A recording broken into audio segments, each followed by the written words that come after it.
At that point, my arms were so tired I couldn't even hold up the fishing rod. So they fell on my side, and the crew had to take it out of the holster.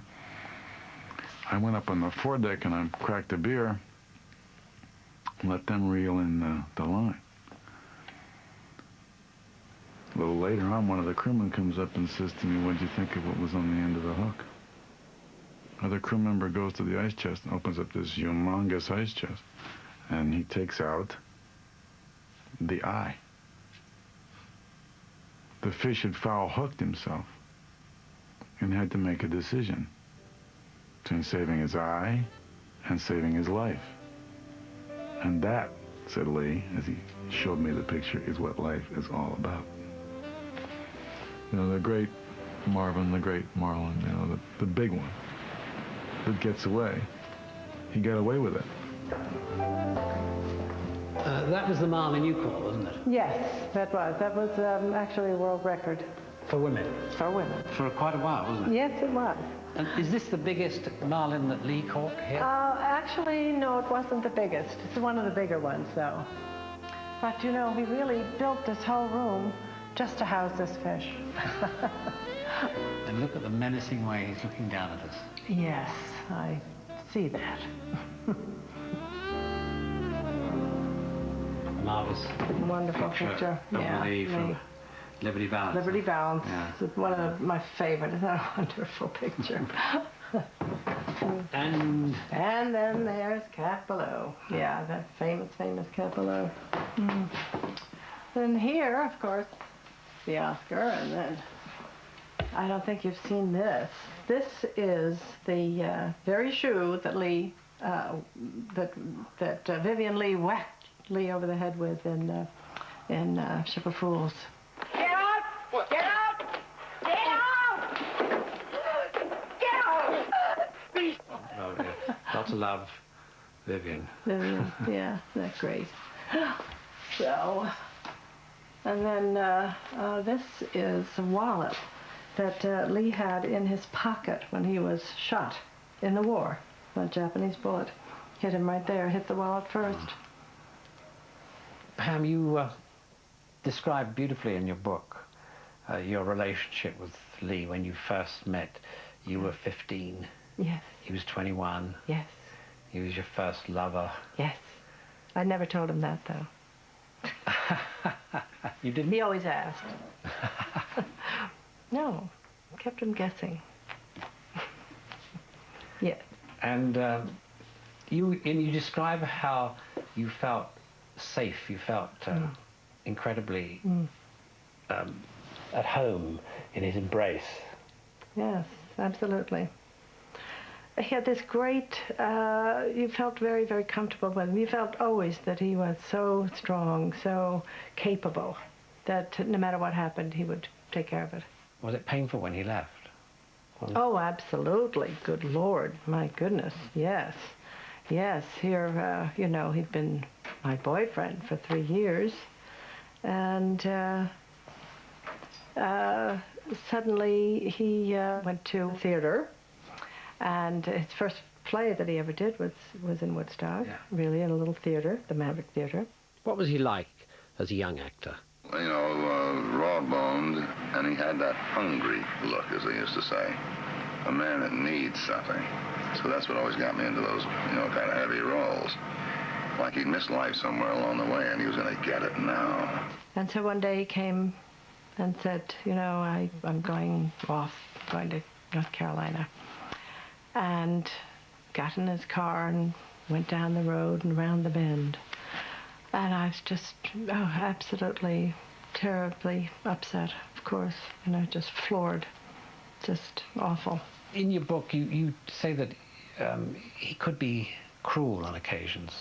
When he was possessed by a role, yes, that was often quite difficult to live through, wasn't it? Well, yes, because it would happen slowly. You know, I would think it was the same person coming home, and he would change so slightly and so slowly that you really didn't realize that anything was happening until suddenly here you were living with a totally different human being. I think it was particularly came to the fore in Iceman Cometh when he did that role, and wonderful, wonderful role. He was great Hickey. But in the end, you know, he'd killed his wife in the play. Even before the play starts, he'd murdered his wife.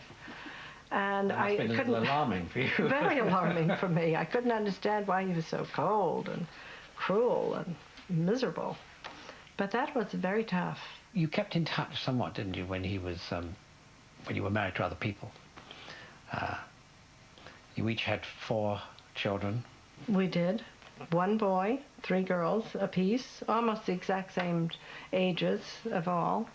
And there was also, it was very amazing that we were married about the same time. We left our last spouses about the same time. We had so many things were so similar.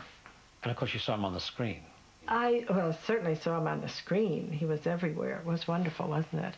But I saw him probably 4 or 5 times from the time he went away, and then just briefly, and then a little later on he began stopping by for a cup of coffee at my house in Woodstock.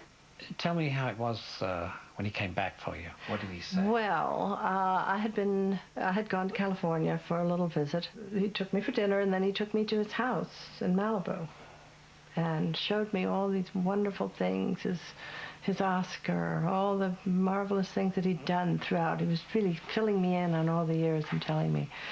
And we didn't touch hands practically at all. Nothing, not a kiss, nothing. And then several weeks later, he was going to New York to publicize Monty Walsh, a movie he'd made with Jean Moreau, with whom actually it had been rumored that he was seeing romantically. She wanted him to go off and live with her in the south of France. Actually. Jean Moreau and I are lovers in it, and that's kind of a departure for me. And that's why I think it might be a different Western. You know, usually I end up face down in the mud. At any rate, he called me one time from New York, and he said, "Now look, don't go anywhere tonight. Are you going to be home? Don't leave." And of course I didn't leave. I sent my children off to my mother's and baked a big apple pie, of course. And a little while later, a limousine drove up with Lee and Tony, the driver. And they got out of this limousine, and I opened the door, and Lee had a suitcase with him. And he took his suitcase and he slid it in through my entire house. To the front door?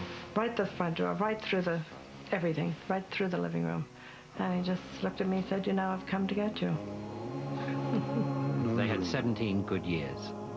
I went to see him shortly before he died. His emphysema got worse. He knew. I recognized that ironic smile.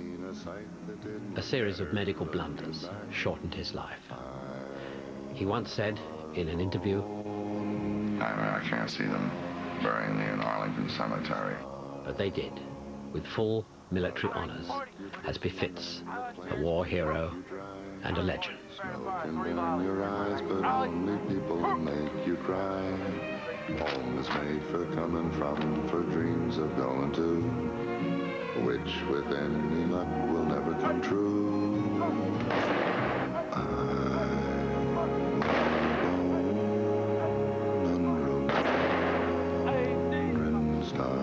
I was born under a wandering star. Do I know where